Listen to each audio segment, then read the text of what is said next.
Hello, welcome back. Nigel with you, Nigel's Fiat 131 channel, and here we are now with video 35, I believe. And today is Tuesday the 23rd of September 2025, and you can see the car behind me, and as you can see there are no wheels on her. They have gone to the garage to have new tyres fitted. There was no way I was going to drive this car with those tyres on. They were really bad. They were 35 years old. They were made in 1990, so didn't want to chance that. So they've gone off to the garage. 175 7013s. Not the most common size available these days. Everything's gone huge, hasn't it? Even little sort of, you know, beginner driver courses have got like 15 or 16 inch wheels on them. It's ridiculous. So anyway, basically the tyres are going on. They won't be here until Thursday. He said, because online it said they won't be available till Thursday, so that means they could come in Wednesday afternoon or Thursday morning. So he said if they come in Wednesday afternoon, we got time, we'll fit them, we'll give you a ring. So I might have the car on the road tomorrow, we shall see. But as I say, there's no way I was going to drive it on those. £116 fitted and balanced for 4. I couldn't believe it. What were they called? Formula One Auto Centres or something, the big place around the corner from me. And yeah, £116 fitted and balanced for 4. Couldn't believe it. They're obviously not good quality tyres. They're obviously rubbish ratings for noise and wet and all that rubbish. But I'm not going to drive it in the wet. I'm not going to drive it at night. I don't care if it's noisy. It's what it is. So so there we go. The engine also arrived yesterday. The Lancia engine arrived, so I can show you that in a minute. And I've done the shock absorbers on the back end. I got the camera out, but to be honest with you, I don't know if you guys ever get this. Let me know if you do. But very, very occasionally, now and again, I will wake up in the morning in an awful mood for no reason whatsoever. And I was in a terrible mood all day long. You know, I was shouting at Dottie for doing nothing. You know, it was just ridiculous. I was swearing at the car, and I got it all done. But everything that could go wrong went wrong. Probably because I was just in such a filthy mood. I should have left it till today. I tried to do another little job on the milling machine, and that just wouldn't go right. So I left it, picked it up today. It's gone absolutely fine. So I don't know. But had a good night's sleep. Woke up this morning. Yay, we're here. So. In fact, I woke up quite early this morning. Got up quite early this morning, which is unusual for me. So so there we go. So I've been doing some modelling for you modelling fans. You'll see some stuff on the channel sometime soon. So without further ado, let's have a look at the engine that's come and get it unpacked. So there we go. There is the engine. So it's all wrapped up. And this basically came from a 1984 Lancia Beta Coupe 2000 IE, which caught fire, and it looked like it was okay. It looked like the fire sort of went around sort of the right hand headlamp and sort of up the bonnet and across a bit. So I think all the cam belt and everything is all melted, and the cam cover, but all the back end of it looks absolutely fine. Looks like the gearbox is untouched by fire, but we shall see. I don't really care.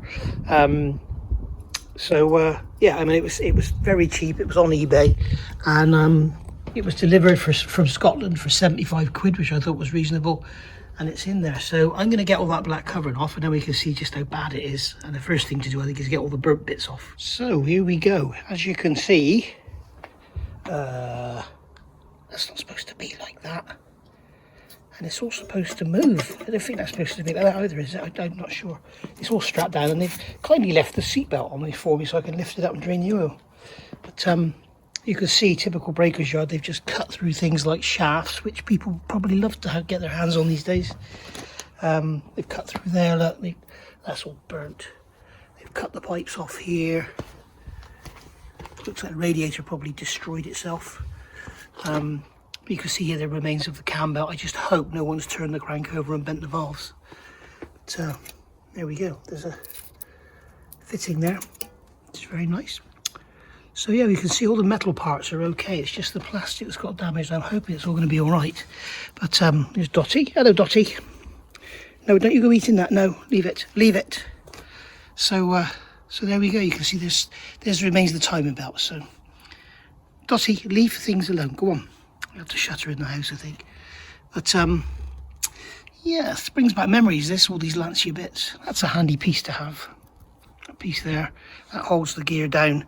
Because now all that's happening, this pulley here is just driving the oil pump. It's not doing anything else because there's no fuel pump and there's no distributor.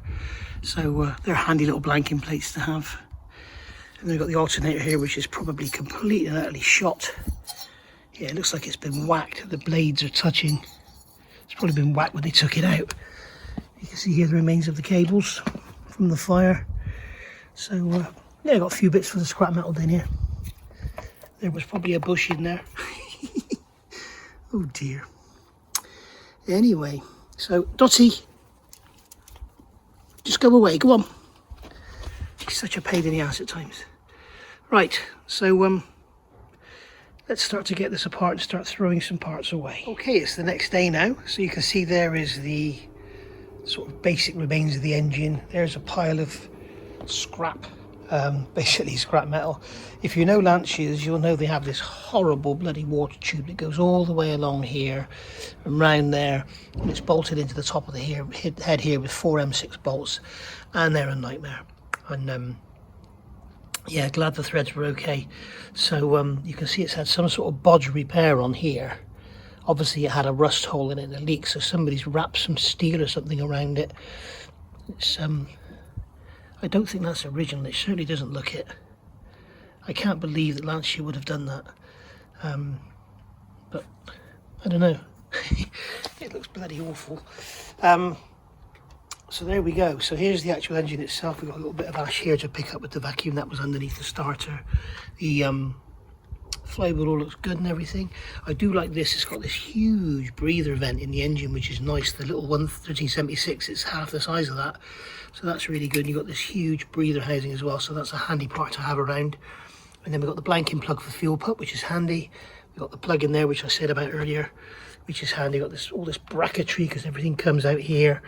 And then here we've got this massive front pulley. I was really surprised to see this one's still got the nut in the crank, not the bolt. I thought we would have had the left-hand threaded bolt by now. But we've also got on here, I've noticed there is a difference with the Fiat block. This lug here is longer. This is where the alternator bracket screws on the Fiat block, and it's longer. As you can see, the Fiat one is about, I don't know, 15 millimeters shorter than that. Here's Dotty come to have a look, and she's got her new stress relieving collar on. So the drive shaft's got, no, leave it. I don't want to come in anywhere. I usually got her fenced off so she doesn't come anywhere near this. But I don't want her picking up any of this burnt stuff. It's not very nice, is it? So yeah, basically the engine's looking quite good. The crank turns, so I know that it's not all seized up. Hopefully no one's turned it over and bent the valves, but it all looks good in there, so all looks nice and shiny. So that's all good. Obviously the distributor, well, say distributor, comes off of here, and that's driven by the cam. So you've got a different cam to drive the distributor. I've got the distributors all good. I'll probably sell that if anybody's looking for one. And the gearbox is looking quite good. There's still oil in the gearbox. I think they've pulled the oil out of the engine. I'll have to double check. Exhaust manifold's good, so that'll go on eBay as well. So there we are, all looking good. So like I say, those 4 little M6 holes in the top of the head there, I thought they might be damaged. I've seen a couple of these Lancia engines with them damaged, but these look okay, so that's good. Plugs all undo, so that's a good start.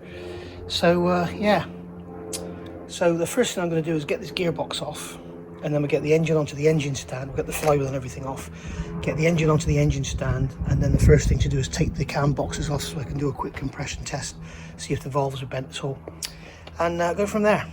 Right, back in a bit. So, as you can see, it's late. It's beer o'clock. I know some of you won't think that's beer, but that is actually my favourite beer on the planet. So there we go. Whatever anybody says about it, I don't care. I love it. So yeah, what a long day that's been.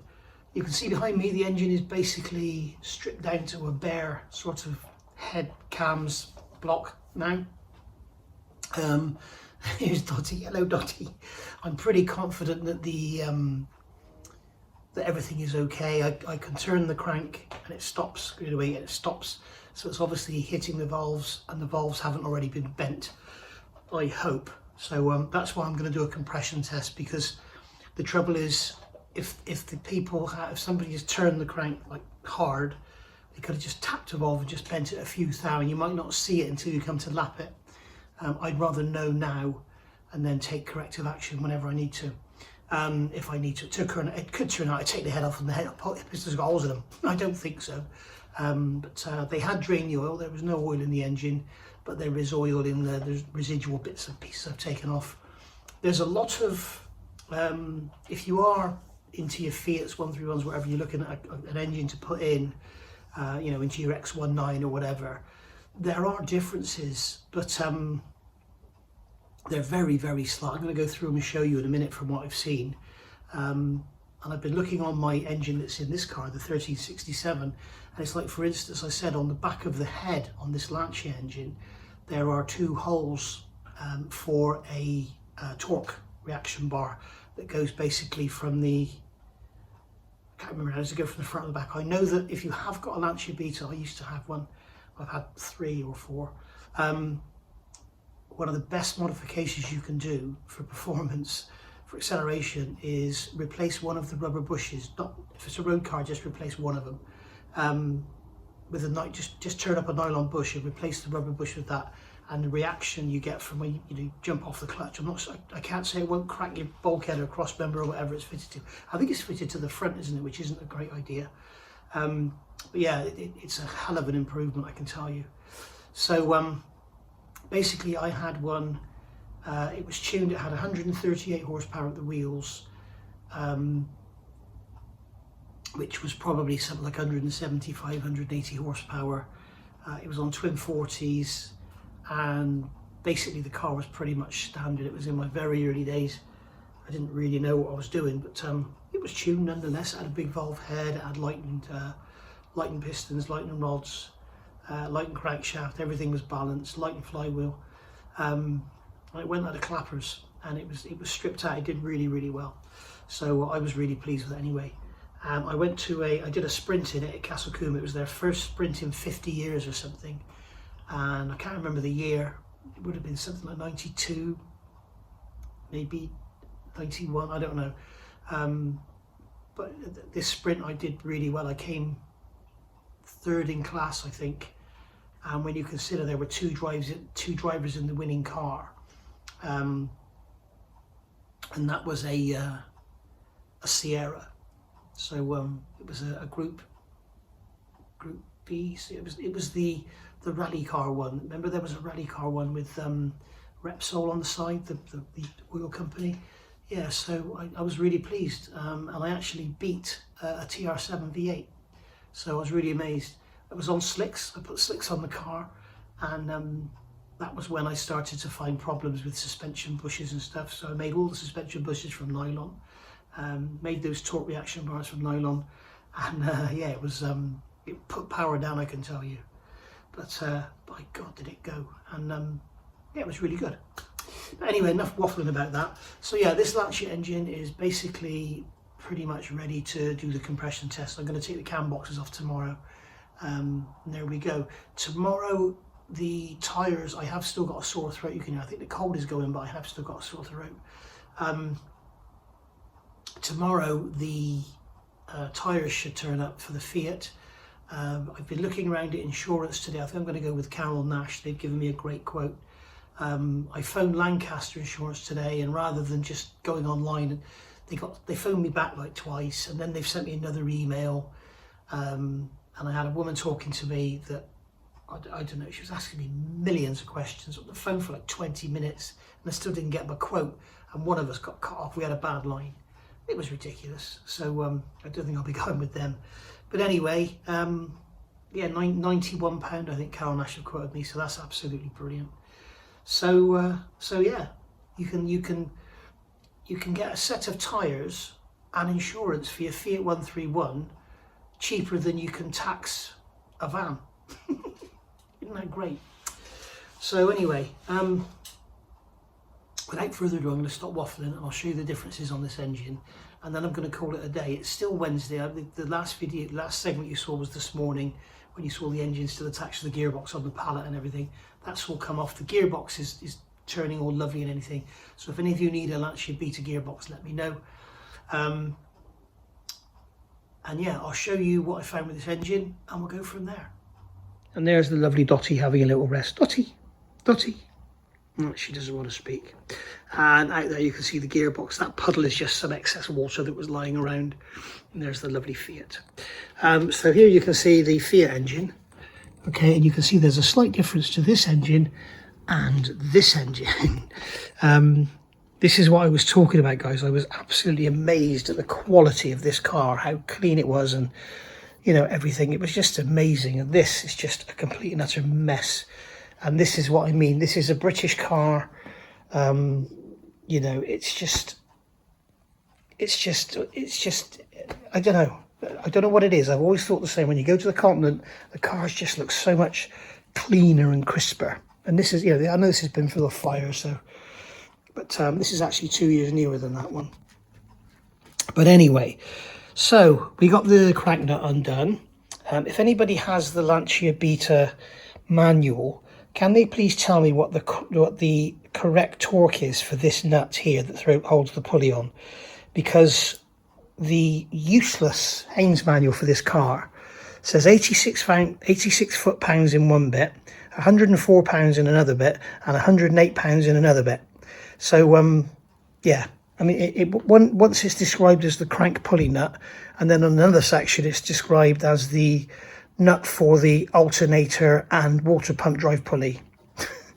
You know, so it's just, So I've done it up to 86, and I'm wondering if it should be 104. So if you could please let me know, I'd be grateful, because it's basically the same here. This is a difference. We've got this cast aluminium lump on here. Sorry, on here. This is on the front cover, and that supports the trigger for the crank sensor. So there's a difference there. That might come in handy for an engine with, you know, one of Kevin's engines or whatever, but we shall see. And you can see where it's had the fire damage, the crank seal is absolutely fine.